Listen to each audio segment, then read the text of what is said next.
If you follow me on LinkedIn, you know I write a lot about what AI is going to mean for search, specifically for site search and search, Google search, Yelp, that sort of thing.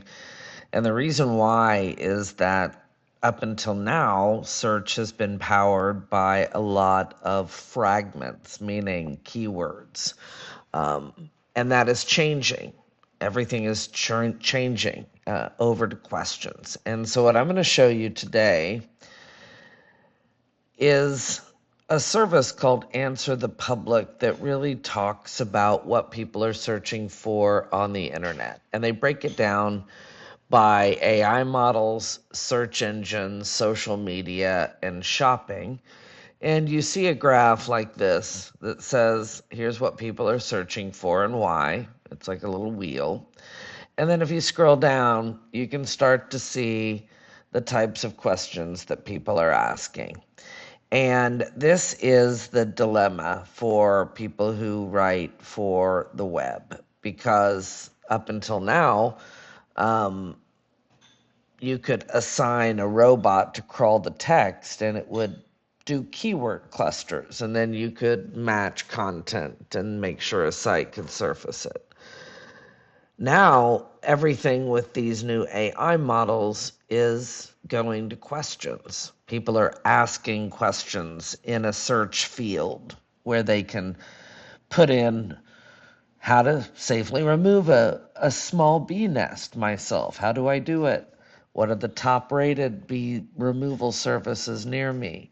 These are all questions and queries. And so, in order for your content to be surfaced in the future, you're going to have content that answers those questions specifically. And that is the purpose of this application I built. And it's called TradeWrite, working title only. But what I hope to do today is walk you through how it works and then talk about why this topic is so important for anyone who works in the trades. And I am married to an electrician. So I am, is that a Nepo baby? No, whatever version of bias that is. I want to say that up top. But it got me interested in understanding all the different ways that AI content from a creation perspective and AI content from a search perspective will be impactful for people. So that's the purpose of the video today. And the first thing I want to say is I used Answer the Public to get to a spreadsheet that I used, and the spreadsheet looks like this. And if I were to bring it down in a tabbed view, you can see each worksheet has a different way users are searching. It's broken down by Google, Bing. The ones I'm focusing on today are what people are putting into ChatGPT. And you can see there's a series of questions here. I've created an export of these questions and I have imported them into my tool.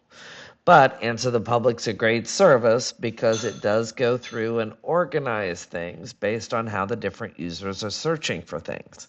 And how they're searching is going to be different based on the service they're using, which is sort of the point of all this. What I'm going to do is upload the data set. I already did just to make sure that I could demo this effectively. I've created bee removal as my topic.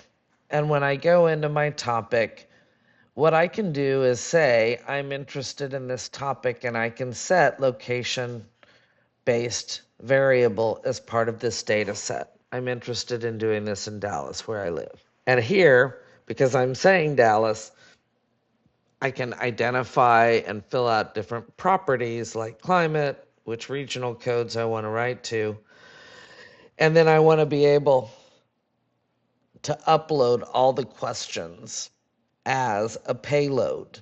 And what this looks like at the very beginning is just assigning bee removal here as your seed term, giving it a description, and assigning which property you want this seed term to be associated with.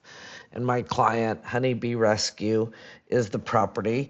I can set a publishing target. I create it. And then when I open it, I can look at all the questions. I can delete any that I'm not interested in if I were, but I'm going to keep them in here. And then I can run a cluster analysis to say, okay, look at this data set, and then based on what you know, using AI, categorize the questions in the top 7 or 8 ways that AI can detect. And this is going to say, okay, well, based on the topic of the seed of bee removal, we've got a cluster analysis of these things: humane relocation methods, hiring and booking of people who can take care of it, pricing and urgency, DIY tools, and so on and so on. So this is how this did its work, meaning how it did the clustering, which is basically based on keyword similarity and clustering. I can then, in my database, establish content types that I want to write against. And I was a journalist back in the day, but I have not been one in a long time. These were the content types that I thought of. But for contractors and people who work in the trades, there is going to be a real power in answering questions that are posed to you, which is why I did the answer the public data set to begin with. We want to be able to say, if there's a question, here's the answer. And so one of the content types I've created is AI Search Ready Answer. This is a brief to be given to authors if they need to create content against one of these questions, because remember, our challenge is to write content that answers the question. What I want to do then is be able to say, well, I'm going to write to a voice, and here I only have one, my voice of me, the advisor. I'm going to say, write like an advisor. First principles is the way I like to learn. Here's my tone. Here's where I'm reasoning from. Here's my prioritization matrix. Here's all the things I want to use. Like whatever conditions I want to put as my brand voice get loaded into this prompt. Then I want to say what tone I'm going to write against. So I want to say, well, I'm either writing as a professional tone. Do I want to be friendly JJ? Do I want to be educational JJ? Or maybe what I'm trying to convey has a true urgency and I want to capture that. This is the audit of all the different content types that I have created. And really, it's probably redundant to the content types, to be honest with you. I don't know why I separated it, except when you go in here, it's going to be able to allow you to set the properties of each prompt and be able to set up the user and the system prompts separately and see them so that you understand what is going in from the user versus what is being input behind the scenes by the system. If I wanted to control how the seeds are handled, how that clustering is controlled, there are system prompts that control that. And that is going to be based on LLM best practices and mixed with the variables so that we can call those out as we have our application do the content creation based on what I'm going to show you next. My end goal is to get to content that I can share on websites at scale. So, in order to do that, in order to get to these outputs, which you can see here, I'm really going to show you the AI search ready answers. We need to do a run. And what is a run? A run is a job that can work in the background based on an agentic logic, which says, hey, kick this off, then do it in the background. it's going to cost this much, here, go. Then when you come back, everything that is created is the output that you can use to set that grounded answer that anchors the website against the content, because that's the real dilemma. Everything is changing to questions. You need content that answers questions. And a lot of people who work in the trades have jobs. They are busy on site doing this stuff. So you either have to hire an agency to do it or rely somewhat on AI to answer the primary questions, and then have subject matter experts who work in the trades validate this and publish it under their EEAT, because they're the ones who understand this better than anyone. And AI is sometimes wrong, but it is often right. And if we can set up a system so that we can give the people who are busiest but who know the subject matters the most time back in their day, but still publish and answers to these questions, we can save them time so that they don't have to do that referral based work themselves. And we can slowly build EEAT, trust, authority, expertise. There's another one in there. Whatever. For today, it'll be EAT. But if we can slowly build that authority under the domain, then they will surface in these AI-driven experiences like ChatGPT, because what we're trying to solve against is a user who says, I need bee removal services near me, and most of the web traffic that would be around bee removal might be more global or national, and that's not going to help you if you want to actually search for someone who is who's near you who does bee removal. So if we do all that right, I have my run of bee removal, and it created content based on all of these questions. And in order to do that, I did a run, and I'll just replicate it so you can see it. I called it bee removal. I set which seed term I was using, bee removal. I set what content type I want to use, AI search ready answer. I set my prompt and what version of the prompt. I only have one active, but let's assume I had many I was experimenting with. I can set my brand voice. I showed you I had one, advisor. And I can set my tone, and I want to say educational. Here, I can say what content I want to create based on what question. And I did a run based on all 25 so that you could see all that it generated. But before I can do this run, I want to estimate out my cost. And if I do this correctly, for some reason it's saying, oh, because I already ran this, it's not going to cost it because it's in the cache. But if I were doing it fresh, it would give a cost. I think it was like 70 cents before to do all of the content. Once a run is complete, it goes to this outputs area. And I could see the title of the content here, and when I click in it, and I can see the cost over here, each one cost a couple cents, but I can see bee strategies, best strategies to prevent bees from building new nests.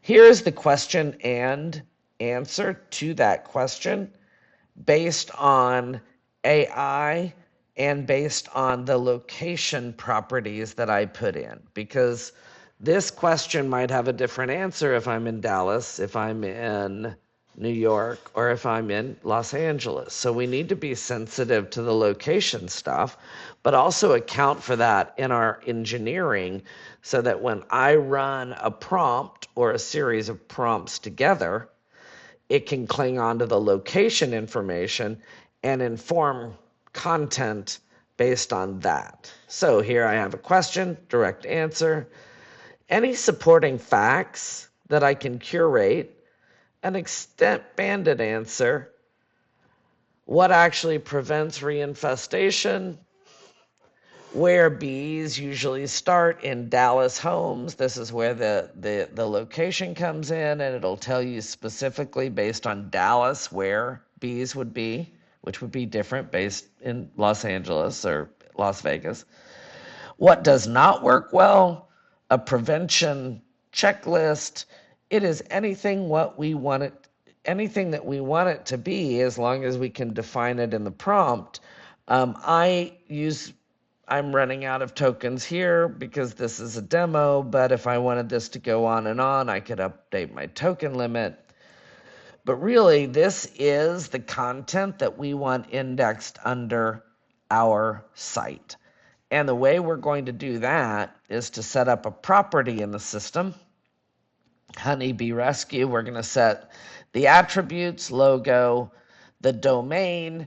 We're going to stipulate what URL pattern for the articles we want to fill out. And then we're going to make sure that our schema in the background, that is the code, recognizes who that local contractor is. Because we want someone who is a contractor in Dallas. This is their organization. Here's the author, who is the SME behind this, to make sure that they're saying this is correct.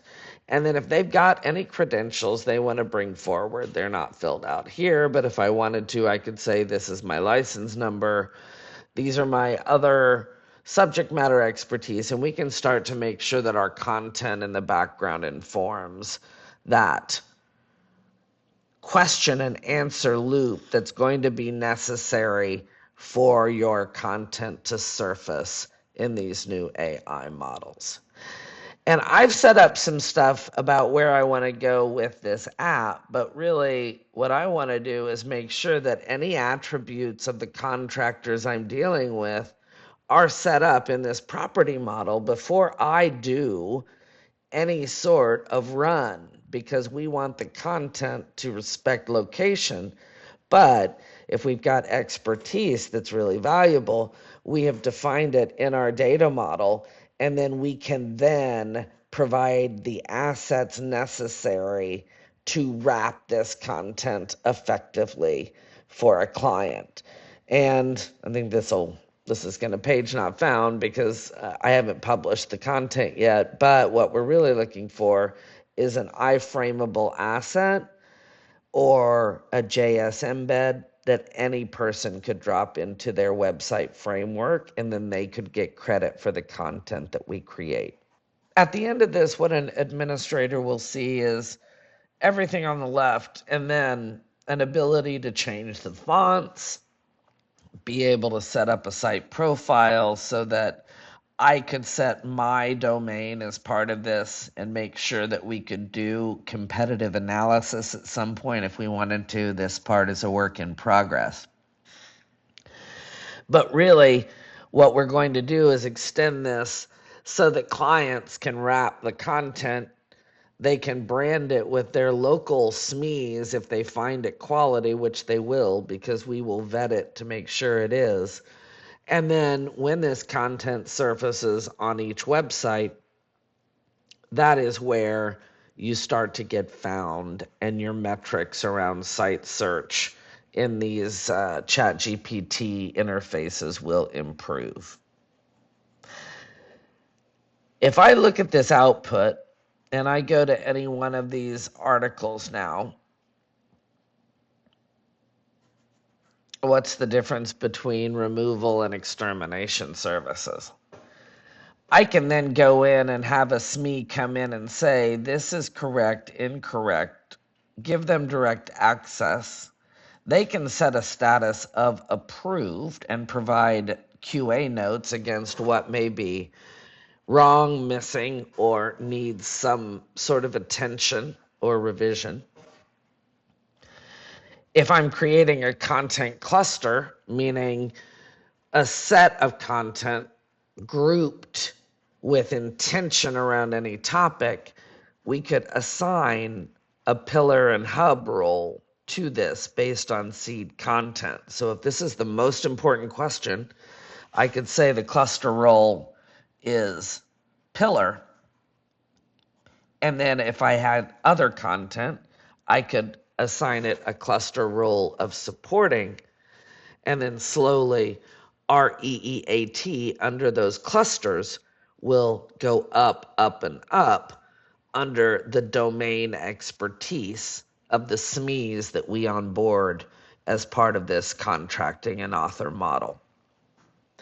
At the end, when this is moved to publish, we need to establish the URL that this will be syndicated to the sites under. So I'll just say difference B removal and extermination services. When I save this content, we have moved this into approved status. We have said it's part of the pillar role. And now I have content that is syndicatable.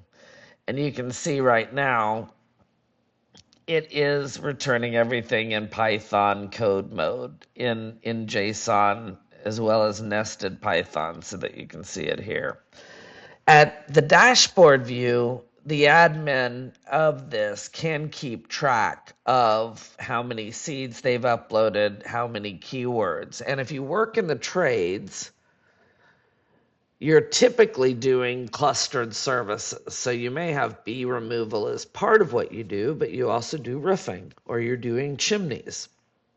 So these seed terms and the fact that you've got one platform where you can create this pillar and spoke approach is just going to be so valuable to anybody who works for the trades and who wants to have a pretty smooth lead generation, search, referral experience without a lot of the legwork. Because I work in computers, I'm talking to people who may work in computers right now, but my real audience is people who work in the trades. Things are going to change with search. If you don't have an agency to lead you through it, you need a strategy to guide you to where you need to go. And AI can help you move faster using automation and using agents, as you can see here, but it really does take getting started and a strategy. And if we can help with that, we would love to. Thanks for listening.